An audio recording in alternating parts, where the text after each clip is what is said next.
You can easily improve how Google Assistant sounds on your Android phone by changing its voice settings and choosing a more natural and comfortable voice in 202.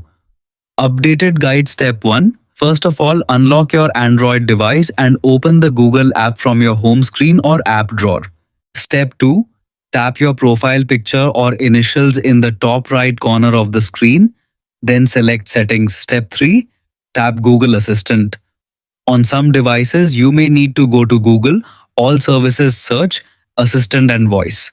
Step 4. Scroll down and tap Assistant Voice and Sounds. This section controls how your assistant sounds when it speaks to you. Step 5. You will see different voice options with colored circles or numbers. Tap each one to hear a sample, then select the voice you like best. Step 6.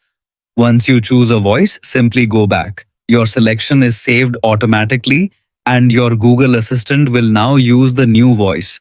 Now, your assistant will sound more natural, smooth, and personalized to your preference. You can always return to this setting anytime if you want to change it again or try a different style of voice for a fresh experience.